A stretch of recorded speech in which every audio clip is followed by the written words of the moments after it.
You cannot arrest without... That is investigations within IDEC itself. That is what has to happen. You cannot arrest without doing investigations. You cannot arrest without coming to a decision that we've done so much work, we are ready, or we still have shortages here and here. So the team must meet and... But we have enough to arrest. We have enough to arrest. Yes. Yes.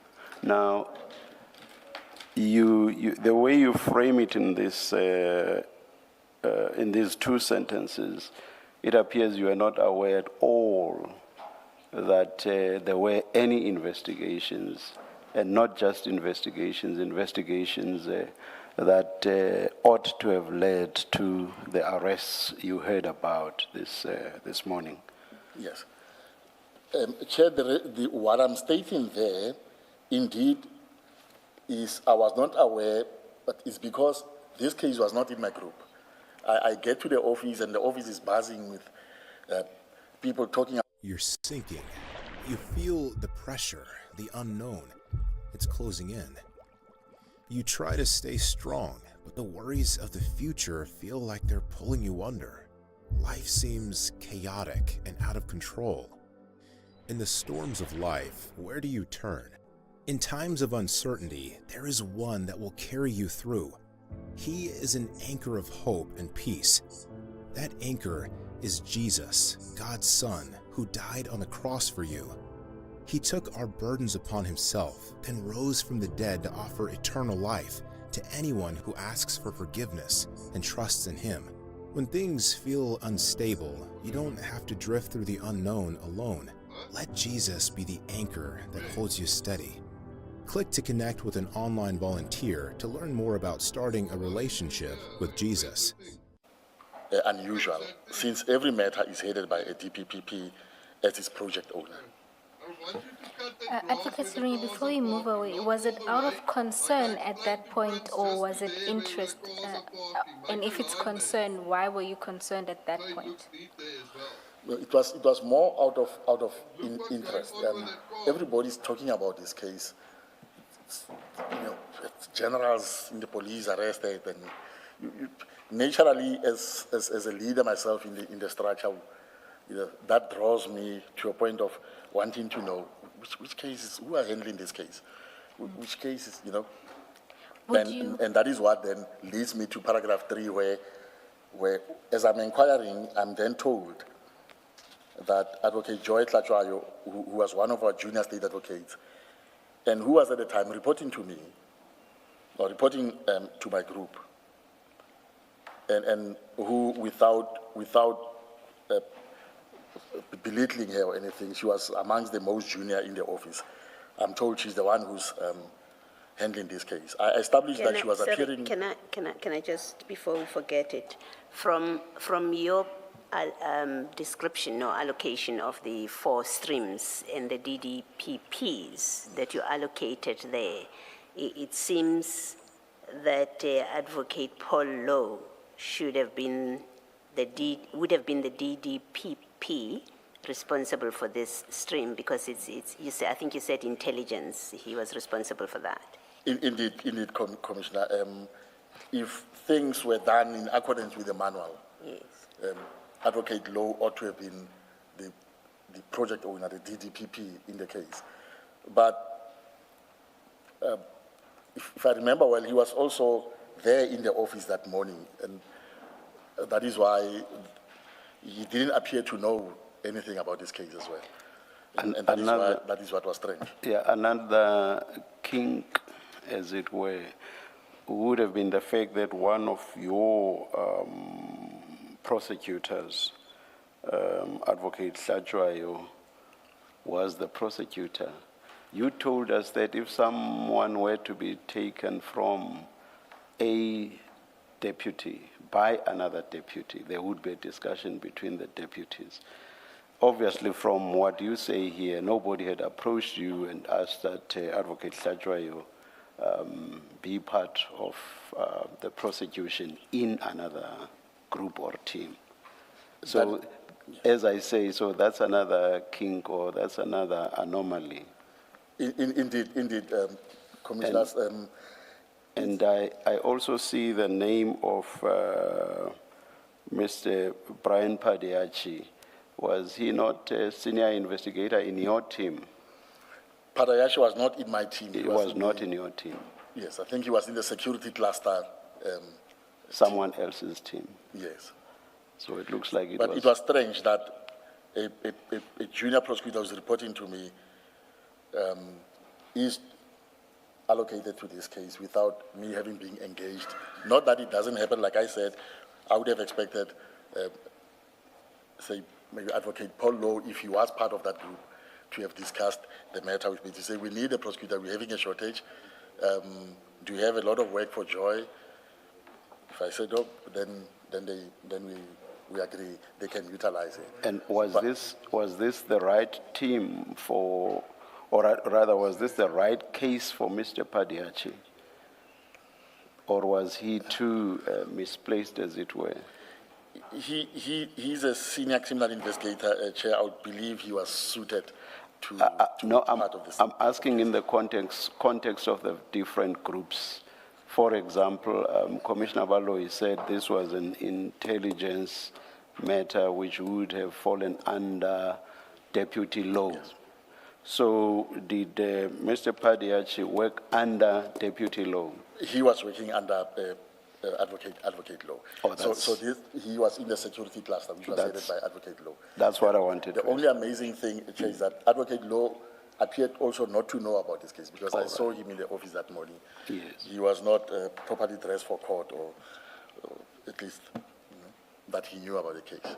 So when you inquired, what case is this and what have these generals been arrested for? He too did not respond and say this is what happened and this is why they were arrested. He appeared to be in the dark as well. He appeared to be in the dark like I was. He did not know about the case. Advocate Sigerunye, ordinarily who allocates matters to junior prosecutors in the IDEC? So take, for example, Advocate Hlachwayo, who ordinarily allocates matters to prosecutors at A level. Is it the ID or is it the DDPPs? It will be me. It will be me as the DPPP in that group. I would look at the setup of the team to say, I need, say, maybe one or two juniors. Let me go for Advocate Hlachwayo and so and so. Can Mr. Sissoko allocate a matter to No, a junior prosecutor? That doesn't fall within his mandate. Ordinarily, only a DDPP would allocate a matter to a junior prosecutor. That is true, Commissioner. And Only if it's a junior prosecutor in your team, you would be the one allocating. Indeed. So that is so, Commissioner. I think you were to... And in this case, that is why I found myself asking a lot of questions because I didn't know about the case where one of my juniors is involved. And, but I understood that because we signed these non-disclosure forms, maybe that has happened and I was not involved. But it was something didn't sound right. It was a bit strange. I think you were to start I established that she was appearing, or am I Yes, mistaken? I then established that Advocate Hlachwayo was appearing in court that morning with investigating officer Mr. Brian Padayashi, and that there was no co-prosecutor with her in court, no senior state advocate, no DDPP, and no chief investigator assisting her. I was concerned that a matter of this magnitude involving the arrest of senior members of the police was being handled without such support and without a DDPP overseeing it. At that moment, I then, together with one of my fellow DDPPs, Advocate Jacinta Vetboy, and Mr. Sibusi Sochikovi, who is the chief financial investigator. These people, I'm mentioning them because they were in this group when we were inquiring and making and trying to find out who was handling this. We then decided, the three of us, to approach the head of the unit, the investigating director, Advocate Johnson, to request permission to attend court to assist Advocate Tlhatjwayo. On arriving at her office, we found that the investigating director had not yet arrived, and we left a message with her personal assistant, Ms. Innocent Sikukuni. On my way back to my office, Ms. Sikukuni telephoned me to say that she had discussed our request with the investigating director telephonically, and that the investigating director had agreed that we could attend court as requested. Did you ask or did you find out who and how Ms. Tlhatjwayo came to be allocated? Who selected her? Yes. I only came to know afterwards, commissioners. I asked and I was told, I asked and the information I got was that she was appointed by the ID. And I was told that initially the only prosecutor in the matter was Advocate Ramsemi, Drew Ramsemi, and that Tlhatjwayo was then also allocated, or at least designated to the matter around May, so earlier, just shortly before the arrest in this case.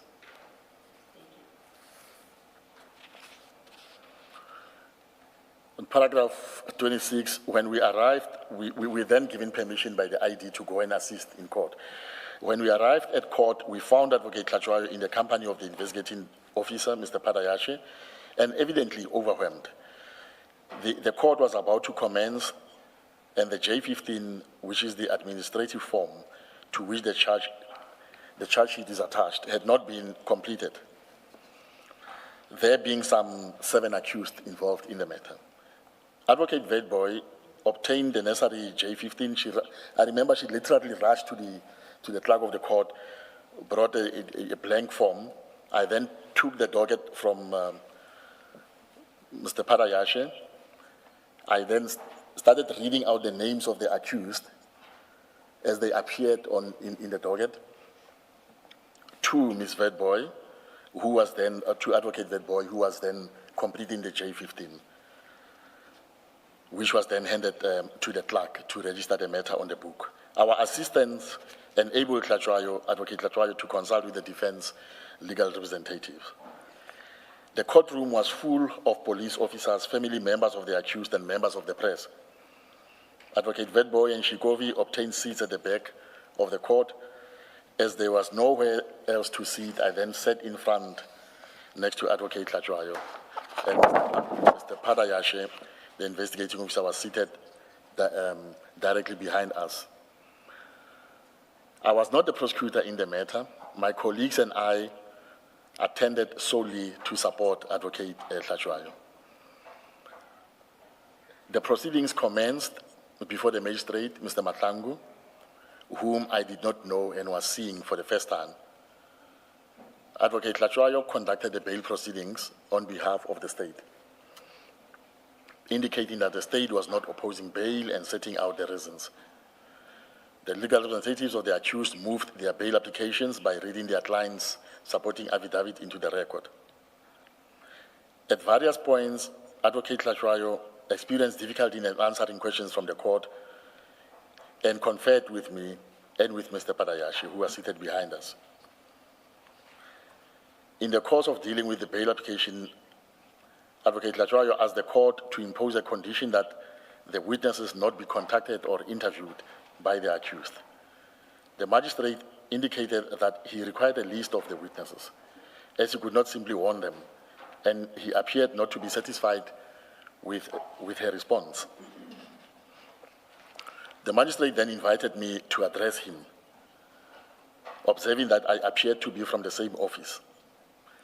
And maybe just to add here, Commissioners, I remember he precisely said, because they were engaging with Advocate Tlhatjwayo, and he then looked at me and he said, okay, let the gentleman seated next to you address me. He appears to be from your same office, because now and then Tlhatjwayo kept on talking to me and at the same time with Mr. Padayashe, and that is why the magistrate said, let this gentleman address me. Before doing so, I then asked Padayashe whether a bail statement or affidavit had been prepared. What is a bail statement? What would you find in there? Commissioners, this matter as I understood at the time, fell under Schedule 5 of the Criminal Procedure Act. And Schedule 5 and Schedule 6, these are serious matters. Schedule 5, the accused to be released on bail has to bring an application and satisfy the court that it is in the interest of justice that he be released on bail. What we do as the state, to avoid the investigating officer to testify viva voce in court, he then compiles an affidavit setting out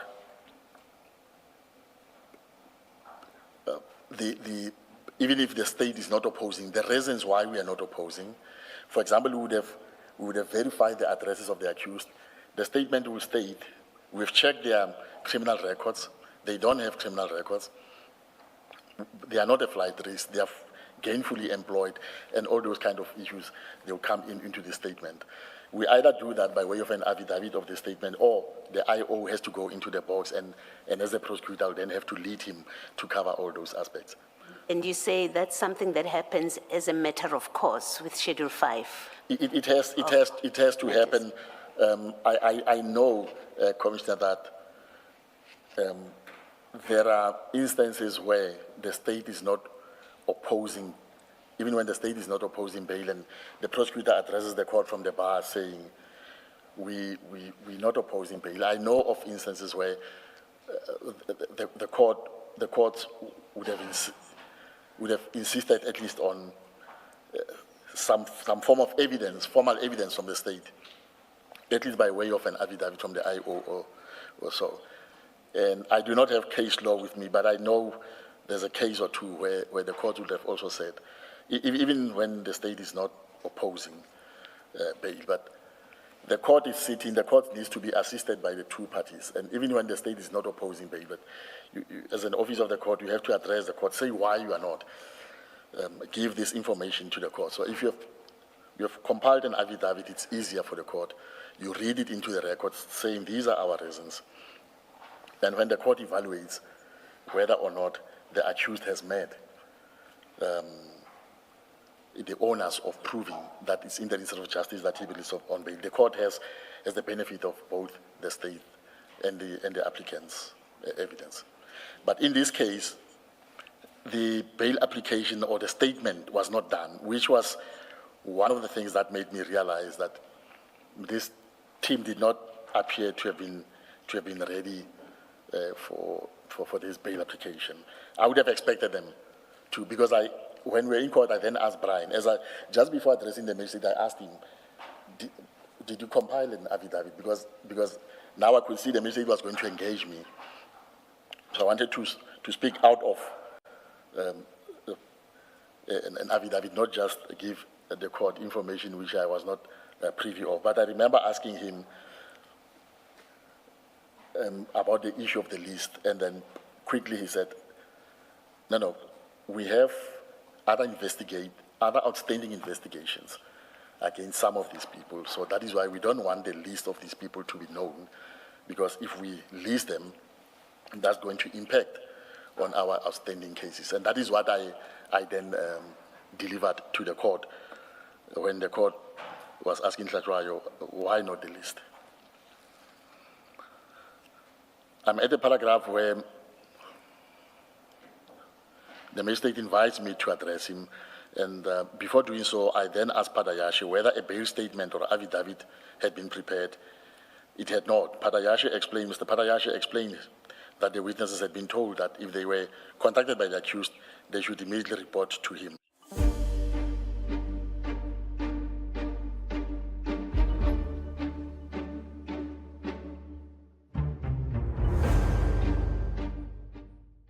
Entities and the existence of that other investigation.